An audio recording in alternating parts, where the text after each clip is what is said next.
Shalom saudara sekalian, kita akan kembali merenungkan kitab Ulangan ya. Kali ini kita sudah sampai pada pasal yang ke-14 ayat yang ke-22 sampai 29. Saudara, bagian ini mencatat tentang perintah untuk memberi persembahan persepuluhan. Saya akan bacakan pada saudara sekalian ayat yang ke-22 sampai 23. Kemudian melompat ke ayat 28 sampai 29. Demikian firman Tuhan, Ulangan pasal yang ke-14 ayat 22 sampai 23. Haruslah engkau benar-benar mempersembahkan 1/10 dari seluruh hasil benih yang tumbuh di ladangmu tahun demi tahun di hadapan Tuhan Allahmu di tempat yang akan dipilihnya untuk membuat namanya diam di sana. Haruslah engkau memakan persembahan persepuluhan dari gandummu, dari anggurmu dan minyakmu, ataupun dari anak-anak sulung lembu sapimu dan kambing dombamu, supaya engkau belajar untuk selalu takut akan Tuhan Allahmu. Lalu ayat yang ke-28, 29. Pada akhir tahun 3 tahun engkau harus mengeluarkan segala persembahan persepuluhan dari hasil tanahmu dalam tahun itu dan menaruhnya di dalam kotamu. Maka orang Lewi, karena ia tidak mendapatkan bagian milik pusaka bersama-sama dengan engkau, dan orang asing, anak yatim dan janda yang di dalam tempatmu, akan datang makan dan menjadi kenyang, sebab Tuhan Allahmu memberkati engkau di dalam segala usaha yang dikerjakan tanganmu. Nah, saudara sekalian, persepuluhan merupakan satu isu, satu topik yang sering kali mengundang perdebatan saudara sekalian. Ya, masih perlukah kita yang hidup di zaman ini mempraktekkan persepuluhan ini?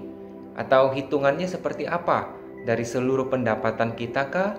Atau setelah dikurangi ini dan itu dan sebagainya. Nah, saudara sekalian, di dalam bagian firman Tuhan tadi kita baca jelas Tuhan memerintahkan umatnya untuk benar-benar ya mempersembahkan 1/10. Artinya dengan sungguh-sungguh, dengan serius ya, mempersembahkan 1/10 dari seluruh. Sekali lagi seluruh ya, bukan sebagian, bukan juga telah dikurangi ini, kurangi itu, tapi seluruh hasil benih yang tumbuh di ladangmu tahun demi tahun. Artinya konsisten, rutin, bukan sesekali saja. Nah, saudara sekalian, dan semua ini adalah agar engkau belajar untuk selalu takut akan Tuhan Allahmu. Jadi memberi persepuluhan adalah satu wujud kita menghormati Tuhan. Jadi persepuluhan yang diberikan umat Israel setiap tahunnya itu bisa jadi sangat besar saudara sekalian jumlahnya. Saudara bayangkan saja ya, 1/10 dari seluruh hasil ladang mereka atau ternak mereka. Jadi ini pasti bisa sangat besar jumlahnya ya. Tetapi saudara sekalian, disinilah Tuhan ingin mengajar umatnya untuk menghormati Dia, mengakui Dia sebagai sumber segala yang mereka miliki. Namun saudara sekalian, apakah kita yang bukan orang Israel ini, kita yang hidup di zaman perjanjian baru ini, apakah kita masih perlu untuk mempraktekkan persembahan persepuluhan ini? Tentu saja perlu saudara sekalian. Karena bukan berarti perintah ini diberikan kepada orang Israel di perjanjian lama, lalu kita yang hidup di zaman perjanjian baru tidak perlu mempraktekkannya lagi. Bukankah kita juga umat Tuhan saudara sekalian?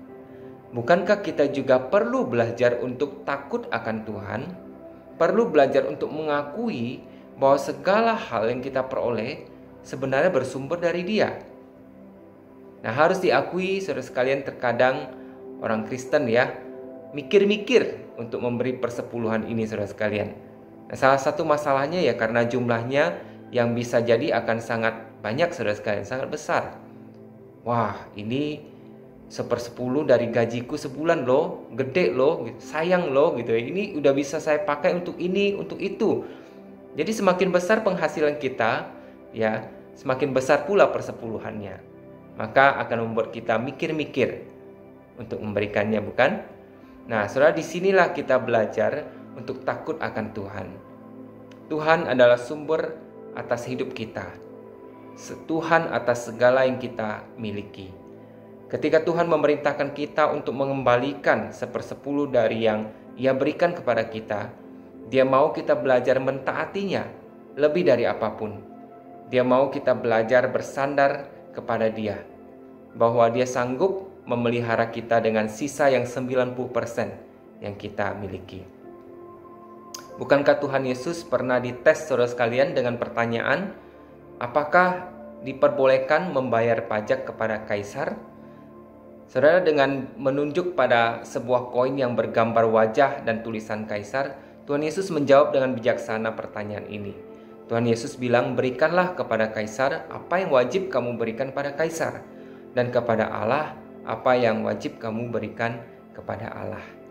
Saudara, mari kita juga belajar taat dan beriman, mengembalikan apa yang menjadi milik Tuhan, menjadi hak Tuhan. Jangan hitung-hitung, jangan banyak mikir, saudara sekalian. Mari kita belajar untuk mengembalikan apa yang wajib kita kembalikan kepada Allah. Kiranya Tuhan memberkati kita.